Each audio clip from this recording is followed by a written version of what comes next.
Salam. Prezident İlham Əliyev Sumqayıtda bir sıra yeni müəssisələrin açılışında iştirak edib və Qusarda artıq fəaliyyətdə olan müəssisənin fəaliyyəti ilə tanış olub. Biz bugün Azərbaycanda sahibkarlığa dəstək və eləcə də Prezident İlham Əliyevin də iştirak etdiyi açılışlar kimi Azərbaycanda yeni yaradılan müəssisələr və sahibkarlığın hazırki vəziyyətini müzakirə edəcəyik. Qonağım Azərbaycan Sahibkarlar Konfederasiyasının prezidenti Məmməd Musayevdir.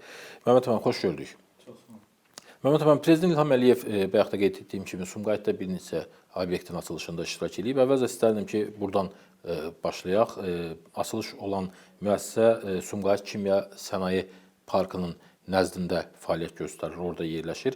Ümumiyyətlə, sənaye parkları və sənaye müəssisələrinin inkişafı, onların nəzdində yeni müəssisələrin açılması, onlara yatırılan investisiyalarla bağlı ölkədə vəziyyət necədir və yeni iş yerlərinin açılması baxımından belə müəssisələrin açılmasının rolu nə qədərdir? Birinci, çox sağ olun müsahibəyə görə. Bugün bütövlükdə ölkəmizdə biznes mühitinin yaxşılaşdırılması, əlverişliliyin artırılması ilə bağlı Cənab Prezidentin ardıcıl siyasəti davam edir. Mən hesab edirəm ki, bu günlük rejimdə olur, davamlı olur.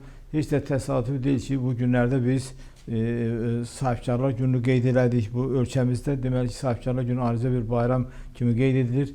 Konkret olaraq bu sualınıza cavab olaraq bildirirəm ki, sənaye parkları bugün idarə etmənin, inkişafın ən yeni modern formasıdır. Azərbaycanda 9 sənaye parkı fəaliyyət göstərir və 4 də sənaye məhəlləsi fəaliyyət göstərir. Bu sənaye parkları nədir? Sənaye parklarının çox böyük üstünlükləri var. Orada sahibkarlara torpaq güzəştdən verilir, təşviq sənədləri verilir, yəni çox vergilərdən azaddılar uzun müddətə və digər çox sayılı güzəştlər var. Onun da nəticəsidir ki, Azərbaycanda artıq belə müəssisələrdə 10 mindən artıq iş yeri açılmışdır və ümumi məhsulun istehsalında 16 milyard manatlıq məhsul istehsal edilmişdir və bununla maraqlısı odur ki, bugün biz çox maraqlı ixracata və burada 5 milyarddan yuxarı məhsul ixrac olunmuşdur və mən xüsusi Sumqayıtda vurğulamaq istəyirəm ki, orada bir tikinti materialları kimyası ilə bağlıdır. Bu da vacibdir, çünki müasir tikinti üçün vacibdir. Ancaq ən vacib mən qeyd etmək istəyirəm Iveco avtomobil zavodunun istehsalı. Yəni biz artıq həmişə Azərbaycan tanınırdı ki, bir neft ölkəsi, bir kənd təsərrüfatı ölkəsi, artıq Azərbaycan həm də sənaye ölkəsi kimi tanınır və bu bir ixrac yönümlü, yaxud da idxalın qarşısı alan ki, özümüzün avtomobilimiz var. Artıq avtomobil strategiyadır. Bu strategiyada Cənab Prezident buna xüsusi diqqət ayırır və bu Iveco fabrikində tikilməsi bu bizim üçün bir önəmlidir. O cümlədən Qusarda olan ambarda isə, burada isə yəni həmin şirkətin saxlama ambarla bərabər həm Qusarda 300 hektar torpaq, həm Ağsuda torpaq və müxtəlif növ məhsullar istehsal edilir, hansı ki birbaşa ixracata gedir. Mən burada bunu əlavə edə bilərəm ki, biz deməli 2023-cü ilin yanvarın 23-25-də və bu il isə fevralın 25-27-sində Məkkədə halal forum keçirilir, orada olduq və bizim orada Azərbaycan ayrıca stenddə çıxış elədi. Və mən hesab edirəm ki, dünyada Azərbaycan məhsullarına böyük ehtiyac var. Ona görə də bu müəssisələrin qurulması artıq Azərbaycanın ixrac potensialını artıracaqdır. Bu sənaye parkları və məhəllələrinin məşğulluğa verdiyi fayda nədən ibarət? Mən hesab edirəm ki, burada məşğulluğa verdiyi pay çox yüksəkdir. Mən orada ümumiyyətlə 10 mindən çox iş yeri açılmışdır və bu davamlıdır. Özü də burada iş yerləri belədir ki, artıq 170 rezidens və qeyri-rezidens qeydə alınıbdır və bunlar istehsalı artırırsa iş yerinin sayı da artır. Yəni 10 mindir, bəlkə mən hesab edirəm 7 il sonra 15 min olacaqdır və bu proses də davamlı gedir və bu çox vacib haldır ki, bugün bizim əsas məsələdə əhalinin sosial rifahın təmin üçün iş yerlərinin təmin olunmasıdır və burada da sənaye parkları burada böyük rol oynayacaqdır və oynayırlar bugün. Məmməd müəllim, Prezident İlham Əliyev həmçinin Qusar rayonunda bağçılıq və soyuducu ambar kompleksinin fəaliyyəti ilə tanış oldu. Maraqlıdır ki, bu layihənin reallaşmasına İqtisadiyyat Nazirliyinin tabeliyində olan Sahibkarlığın İnkişafı Fondu tərəfindən 3,3 milyon manat güzəştli kredit ayrılıb. Və elə bundan çıxış edərək belə bir sual vermək istəyirəm sizə ki, güzəştli kreditlərin, yeni müəssisələrin yaradılması, artıq mövcud olan obyektlərin müasirləşdirilməsi və inkişaf etdirilməsi üçün əhəmiyyəti nə qədərdir? Mən hesab edirəm ki, Sahibkarlıq İnkişaf Fondunun bugün ölkəmizdə sahibkarlıqda, xüsusən də ki, regionlarda kənd təsərrüfatı və emal müəssisələrində çox böyük rolu vardır. Çünki bu birinci kreditin şərtləri, yəni elə faizi birinci güzəştlidir, 5%-ə qədərdir. Yəni bu 3 də ola bilər, 4 də ola bilər, 5 də ola bilər, bu özü müddətdir. İkinci, burada 50% müddətə qədər güzəşt var. Yəni bu doğrudan çox bunu sahibkarlar bilir ki, əgər kredit 10 ilə verilirsə, onun 5 ili güzəştidir. Yəni 5 il artıq sahibkar işləyir, kapitallaşır, özünə vəsait toplayır, sonra qaytarır. Hesab edirəm ki, bu cür kreditlərin həcmini artırmaq lazımdır. Çünki biz əgər istəyirsə ki, ixracatımızı artıraq, ümumiyyətlə dünyada belə bir zəncir sxemi deyilən bir sxem var. Bu daha çox Hollandiya, Avropada tətbiq olunur. İstehsal, emal və ixracat.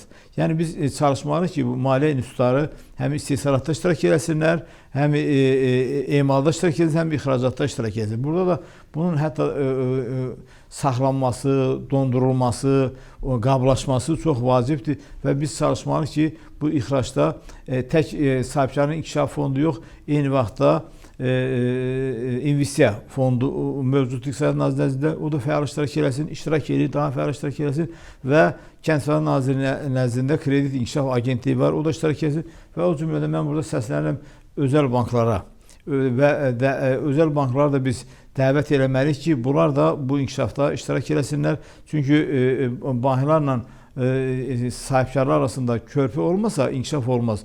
Bu işin lokomotivi vəsaitdir, kreditdir, investisiyadır. Bu sahədə də işlər görülməlidir və bu qurumlar, özəl banklar da burada fəal iştirak eləməlidir. Son günlərin əhəmiyyətli hadisələrindən biri, həm də çox gözlənilən hadisələrdən biri işğaldan azad olunmuş ərazilərdə torpaqların icarəyə verilməsinə başlanılmasıdır. Artıq bir neçə gündür ki, Ağalıda ilkin müqavilələr bağlanır. Kənd təsərrüfatı təyinatlı torpaqların əkin məqsədi ilə sakinlərə güzəştli şərtlərlə icarəyə verilməsinə başlanılması, buradakı əhalinin geniş səviyyədə kənd təsərrüfatı ilə məşğul olması və onların sosial həyat səviyyəsinin daha da yüksəldilməsi üçün hansı imkanlar yarada bilər? Bilirsiniz, bugün Cənab Prezidentin rəhbərliyi ilə çox qısa müddətdə artıq insanlar Qarabağa köçürlər və təbii ki, onlar da köçəndə biz onların belə əhval-ruhiyyəsini görürük, çox xoşdurlar, çox sevinə-sevinə vətənə qayıdırlar. Ancaq eyni vaxtda bunlar işlə təmin etmək lazımdır. Məşğul olmalıdır da. Təmin olmalıdır və buna görə də təbii ki, bu insanlar əvvəldən də mənşəyi onsuz da bunlar kənd təsərrüfatı idi. Bunlara ki, torpaqların güzəştli verilməsi, gələcəkdə isə güzəştli kreditlərin verilməsi, digər təminatın edilməsi çox böyük kömək olar. Bu birinci məşğulluq eləyər və eyni hesab edir məşğulluqla bərabər də bu gələcəkdə yeni sahibkar olacaqlar. Bunlar işləri görəcəklər və özlərini ərzaqla təmin edəcəklər. Bu çox müsbət haldır. Mən hesab edirəm ki, bu nümunəni digər rayonlarda da davam etdirmək lazımdır. Bizim bayaq elə sadaladığımız qurumlar da Sahibkarlığın İnkişaf Fondu, ondan sonra Kredit Agentliyi, bunlar lizinqlə, texnika ilə, digər vəsaitlərini təmin etməlidir ki, bunlar daha keyfiyyətli məhsul istehsal etsinlər və həm idxalın qarşısını alsınlar, həm də ixracata dəstək versinlər. Və həm də Kənd Təsərrüfatı Nazirliyi onlara tövsiyələr verəcək ki, hansı məhsulları əkib becərsələr həm ölkə üçün, həm də özləri üçün daha faydalı, səmərəli ola bilər. Kənd Təsərrüfatı Nazirliyi bu sahədə çox böyük işlər görür. Elə sabah biz Kənd Təsərrüfatı Nazirliyinin rəhbəri ilə belə bir forum keçiririk. Biz də iştirak edəcəyik. Kənd Təsərrüfatı Nazirliyinin nəzdində subsidiya şurası var. Sahibkarlıq komitəsi orada təmsil olunur.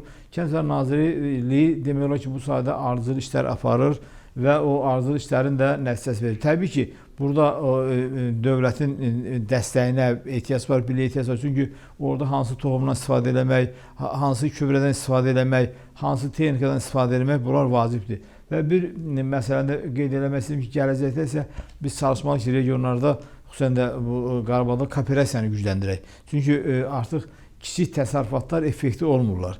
Biz çalışaq ki, ancaq könüllü əsasında bu təsərrüfatlar kooperasiyalarda birləşsinlər, artıq böyük istehsalçıya çevrilsinlər. Bu da hesab edirəm ki, Kənd Təsərrüfatı Nazirliyinin qarşısında qoyduğu məsələlərdən biridir və biz də sahibkarlıq komitəsi həmişə çalışırıq ki, sahibkarlığı bu istiqamətdə stimullaşdıraq, maraqlandıraq və istehsal artsın, insanlar işlə təmin olunsunlar. Heç də təsadüf deyil ki, bir rəqəmi xüsusi vurğulayım ki, bugün Azərbaycanda ümumi daxili məhsulda özəl sektorun payı 83%-dir. Bu demək olar ki, çox böyük rəqəmdir. Bizim 30 illik müstəqillik dövründə, hansı ki o vaxt heç dövlətin payı, özəl sektorun payı 1% deyil, indi 83% özəl sektorun payı olması bu 30 ildə görülən işlərin böyük qismidir. Xüsusən də son 20 ildə Cənab Prezidentin aktiv siyasət nəticəsində özəl sektorun payı artmış, davamlılığı artmış, gücü artmışdır və burada mən məşğulu da xüsusi vurğulamaq istəyirəm ki, özəl sektorun məşğulluq payı 78,6%-dir. Yəni artıq bu böyük bir rəqəmdir və proses də mən hesab edirəm Əmək Nazirliyi vasitəsilə Əmək Nazirliyinin nəzdində olan məşğulluq qurumundan artıq davamlı gedir. Artıq bu sistemli formada gedir və hesab edirəm ki, bu da bir faydalı nəticələr verir və hesab edirəm bundan sonra daha faydalı nəticələr əldə edəcəyik. Məhəmməd müəllim, bu günlərdə sahibkarlığa dövlət dəstəyi ilə bağlı bir tədbir keçirildi, çox geniş tədbir idi. Həm də sahibkarlıq gününə həsr olmuşdu. Mən də həmin tədbirdə iştirak edirdim və dövlət qurumlarının rəhbərləri ilə sahibkarlar arasında dövlətin sahibkarlığa dəstəyini müzakirə etmək üçün çox əla bir platforma idi. Son vaxtlar iş dünyası ilə müvafiq dövlət qurumları, xüsusilə vergi və gömrük orqanları arasında dialoq aparılır. Hansı faydaları hiss edirsiniz bu dialoqdan? Mən düzü deyim, bu Cənab Prezidentə fürsətdən istifadə edib bir daha təşəkkür edirəm sahibkarlar adından, sahibkarların fəaliyyətinə verdiyi yüksək qiymətə görə və heç də təsadüf ki, yəni artıq gələn il bu sərəncamın 10 ildə olacaq ki, sahibkarlar günü bir bayram günü kimi, qeyd edir sahibkarlar günü kimi bu sahibkarları çox ruhlandırır. Və bu günün də tarixi müəyyən olması bizim Ulu Öndərin 94-cü Ulu Öndərin sahibkarlarla görüşünə həsr olunub. Həmən vaxt 25 apreldə 94-cü Cənab Prezident sahibkarları qəbul etdi. Və bu artıq sahibkarlar üçün bir böyük bir stimuldur. Özü də gördünüz ki, tədbir Gülüstan sarayında keçirildi və orada artıq belə deyək də zal təmiz dolmuşdu və burada da dövlət qurumları ilə özəl sektor iç-içə idi.